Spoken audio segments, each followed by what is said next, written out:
that campaign by BP. Elaborate on that a bit more. What do you mean by that? Look, I mean, BP has documents out there that indicated they've committed $500 million or more to PR campaign. You've seen the commercials out there saying that the Gulf is restored, that everything's back to normal. And at the same time, Kyle and these guys are out there finding oil mats and having to send crews out there to continue to clean up oil, including this year, including 5 years after the spill, because of an inadequate response. What is the current state of the coastline out here in Louisiana? There will continue to be, and we anticipate for decades, we'll continue to see weathered oil washing ashore, whether it's tar balls or mats. But we are learning a lot more about the damages associated to the wildlife and fisheries, and a lot of that will be out in the damage assessment and restoration plan as we start to scale that, or we take it from damages and we work toward what the ultimate restoration it should be. Is this enough money? We do believe this is enough money. We would not be here today if we did not believe that for both what we know with the damages that have occurred and assessing what has gone on, as well as thinking forward and anticipating some of the unknowns and some of the potentially chronic, that within the $5 billion, especially with the payment schedule, there's two pieces of that. One, yes, the dollars will be coming over time, but that will also allow us to adjust our restoration actions if we learn more about the damages, especially the unknown damages as we move forward. There's discussion that Louisiana gets at least $6.8 billion.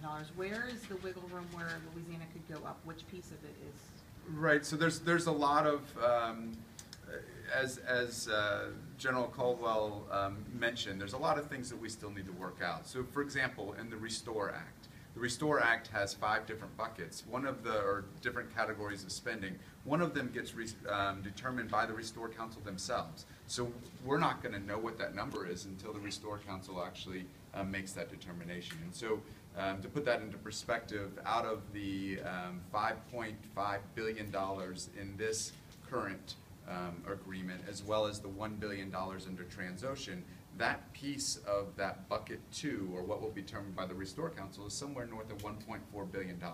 So there'll be additional dollars there coming to Louisiana. As part of the Natural Resources and Damage Assessment, we mentioned that $5 billion will be coming to Louisiana. We know that. There's also injury that will be done for the open ocean categories, and injuries that will be done for what we call region-wide injuries. Those will be largely led by the federal trustees, but portions of those dollars will be coming to Louisiana as well. They're required to be spent in the Gulf, so we expect Louisiana having the largest shoreline to significantly benefit. Is there an upper end number on what Louisiana could receive? So that's where we get into some of our best guessing on all of the total impact of this on our coastal and coastal restoration program, and that's where it's about $8.7 billion. There's probably a conservative estimate of the total amount of coastal restoration enhancement actions that we would see from the Deepwater Horizon event. We heard that you said that this is enough money, and we heard the Attorney General say that this isn't, the end of this. But what type of closure does this bring to this phase of this whole disaster? Right. So this phase, so if you look at and again going back to some of what has occurred, we're currently in assessment, and assessment's going to go on. So this doesn't end assessment, and it definitely doesn't going to end it until at least we get through the consent decree and we get a damage assessment and restoration plan finalized. But even then, we're going to be assessing some of the injuries. What this really does is it kick-starts and really starts to frame what the overall restoration actions will be as a result of all of that has occurred as part of the Deepwater Horizon.